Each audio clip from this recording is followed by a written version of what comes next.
everyone, Eggman here with another video. Today we're going to talk about probably one of the best, if not the best leader in the game right now. It is the Red King Piccolo. This is such an interesting leader because it's been kind of all over the map where, when it was getting released, people thought it was bad. And then like it didn't come on like the scene until like a month after people started being like, you know what? Even though you only start with 6 life, like I can't imagine if this deck, this leader started with 8. It kind of supplemented it in a lot of ways. And so then it did well, then it got some nerfs, and then like other things got some nerfs. And here we are today in set 16, where it is probably this leader is probably one of the most events right now in this month, at least of March. There's been a lot of events for DPS, and it just has a lot of good, showings in the top 16s and everything. And I think a lot of people see this and they want to say, you know what, if a card like this, and if a leader like this that's been out for over a year is still topping so consistently, is this something that needs to change or something like that? So I'm going to give my own opinions about the leader, the archetype, and everything in general. And then also we're going to talk about some potential and if I was going to make any changes with cards, or if I to make any suggestions, what I would make them. But in general, my quick spiel, if you're just here for the first part, is that I think this leader is fine. I know it's been out for a while, and I know it's powerful, but I don't think it's a problem necessarily with the leader. And if I was to say something, I think it's more of the best players in the game are choosing to play this leader, and they are doing well with it. But I don't think it's a leader that, one, is easy to play. I don't think it's very straightforward. I think you have to commit a lot of time to learning this guy. And he is extremely good and very powerful when it works. But I think it's something that, one, is once again carried by the pilot for it. And it's also, I don't know, it has weaknesses. It doesn't win all the tournaments, and it doesn't just bombard the top 16s. Like, part of the reason, my opinion, is this. And once again, this is someone who doesn't like aggro and normally doesn't like red as a color in general. So when I say that I think this is fine, I truly mean it, because I don't like this deck to play personally, but it's not something I think needs to go away, and I don't think any huge changes need to go. But we'll keep going with this. But if we look at all the events that happened this month, and honestly, it's crazy how many events have been going on in March, and I've been kind of part of most of them, if not all of them, at least for North America. So I know a little bit more than I normally would for this. But like Play TCG, they had 3 King Piccolo in the top, and one won it as well. For the Carta Magica DBS Webcam Regional, it only had 2 in the top 16, but it did end up winning it. At least it went undefeated. There was no top cut for this. Same thing with the Core TCG DBS Webcam Regional as well. It did get to the finals, but it did not win the tournament. And there's only there's 2 King Piccolo. I mean, it tied for first, but this is such a buck wild event. Like, look how many different decks were in this core one. For the with the PPG's DBS Miami Fest as well, there's only one. I don't 100% remember how it did. I know Gogeta Xeno won this event, and look at, like, Goku was the most for this one event, like 6 for this, which is pretty much like half the tops of Goku U7 this month for North America was from this event, which is super funny. We also did have the Carta DBS Webcam Fest as well. Only 90 players for this one as well, and a best of 1 as well with the other fest, but it did place third, 3 of them in the top 8, and there was 1 that took it. So this one's probably more of like running away than the others. But yeah, I don't know, like, it's not crazy amount. Like, looking at like how prevalent it is, it does win tournaments, right? And I'm not saying it doesn't, but it's not a deck that is the most popular at any, like, it's barely the most popular deck, if at all, right? Once again, like this one, it's like any of these tournaments besides the DBS Carta Webcam, it wasn't the most popular deck for it. It did win, obviously, but I think that goes to to show that it's not a deck that a lot of people are running successfully, but the people who are running it successfully are being very successful with it. Maybe that's a better way to say it. But I don't think it's something that is just bombarding the meta, and I definitely don't think it's something like Tier 0. As an aside, for Digimon, another card game that I cover, and I'll probably make a video going over this week as well, but you'll see their top 16s. We have this big blue deck on the side here taking at least half of the tournament top 16, and it's been doing this pretty much. It's pretty much won most tournaments it's been in. This one it did not in the Carta Magica DigiFest. this was a best of one format, which Digimon normally doesn't do, but generally most of the tournaments that have happened for Digimon this last month, Blue Hybrid has won it. It's won it completely. It won the Worlds event. It won the Arlington DigiFest as well. Like, it is a good deck, and a lot of people are running it.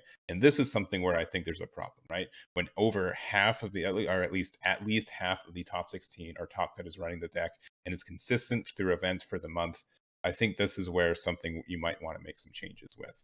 But for what we've been seeing for our events right now, I think obviously Piccolo is very strong.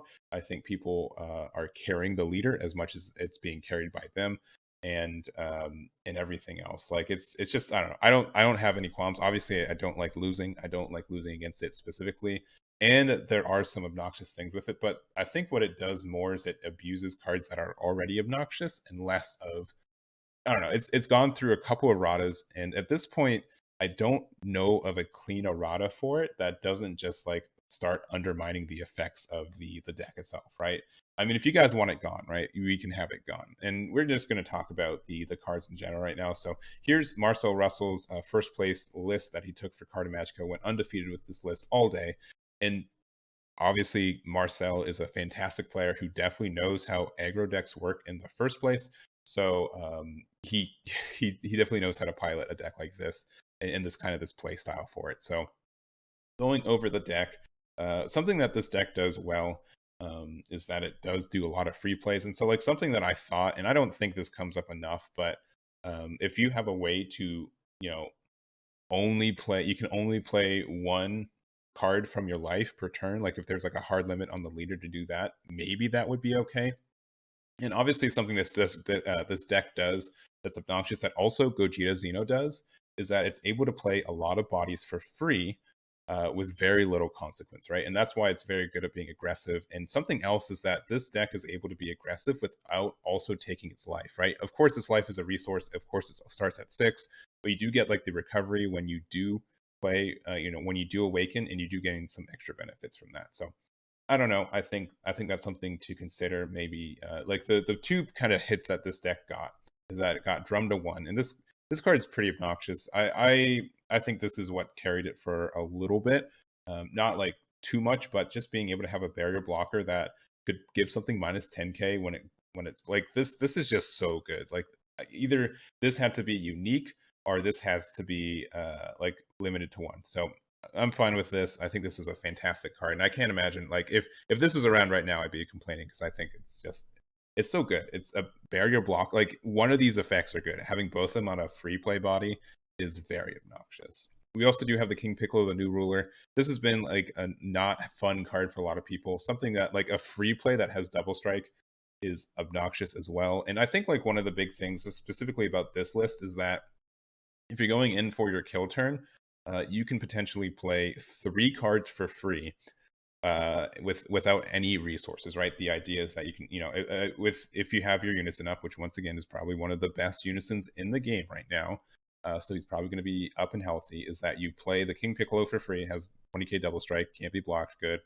You can do Bardock for free also, so that's a 25k dual attacker, so that's 2 more swings. And then you can do your Pan for free. Like, these are all like great things. And then if you're not investing any energy to play these 2 boys, like, of course you can do Champa for 1 more, make him double strikes, and they're just fantastic ways to end the game, right? And I think that's kind of more of the problem with it. Like, I think the engine for this deck is really, really good, and obviously you get some cycle with this. The piano is also, like, this card is obnoxious as all get up. Like, it has like better protection than barrier pretty much, because you're able to recur it, so your opponent has to try to get rid of this twice instead of having to just get rid of it once with like a good effect. It has to get rid of it twice. So I think that's like part of the reason this gains so much card advantage for it. And sometimes, like, you win because they just draw too many cards from their deck and you win that way. So just having to be like so defensive with it is just very interesting.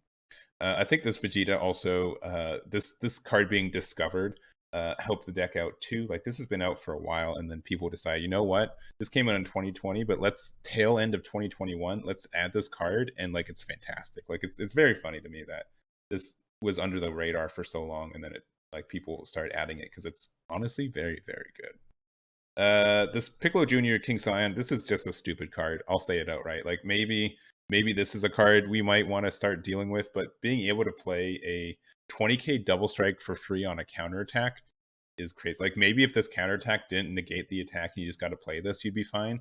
But having like an in archetype free counter is absurd. And then also like we testing the opposition is good, and you have to pay a life for it, and you get a blocker, right?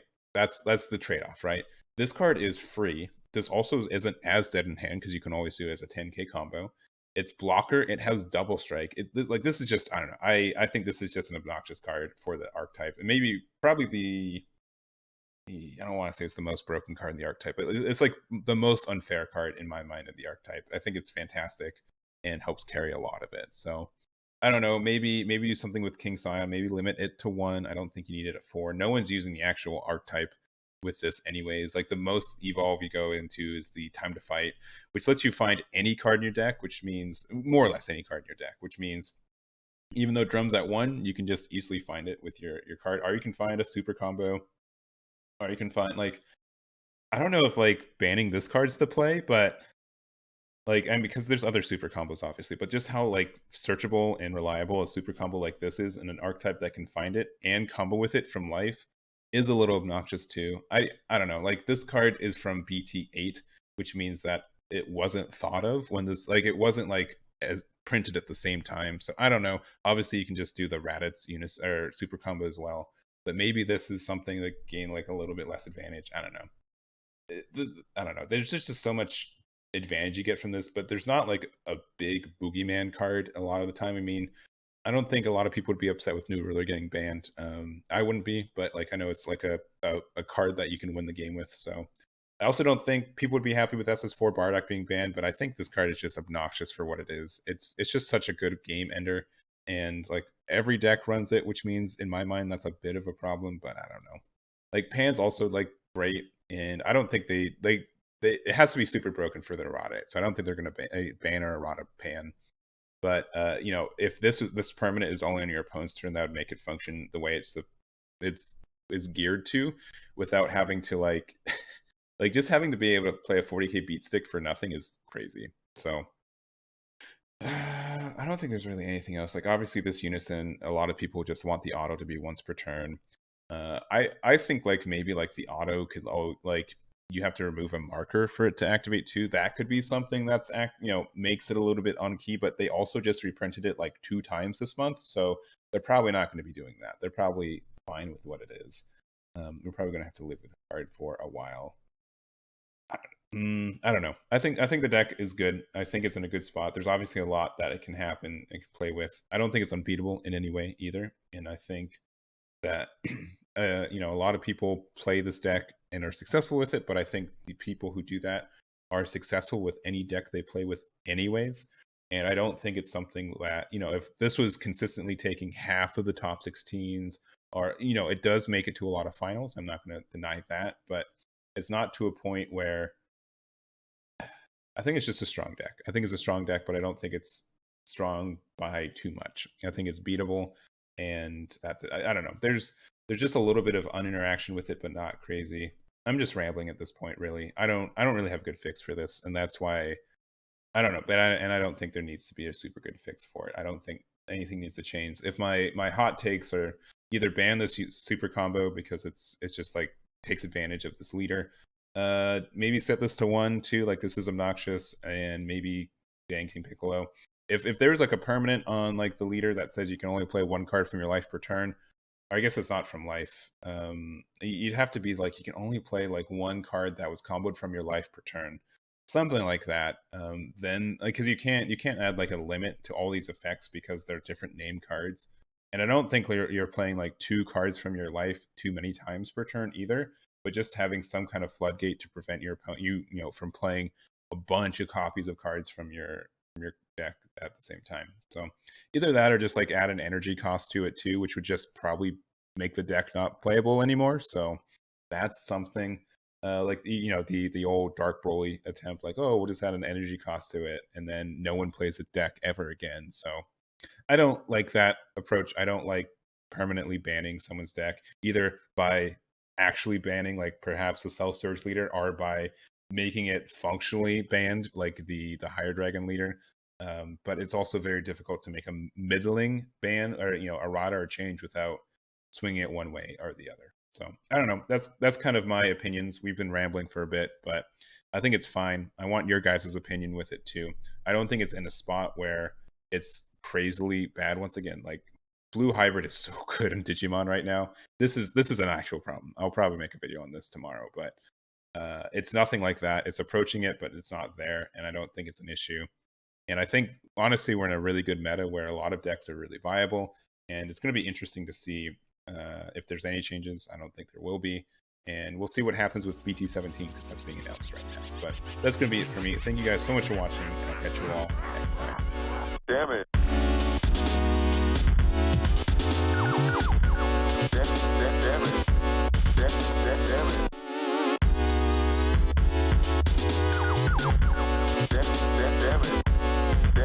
Damn it.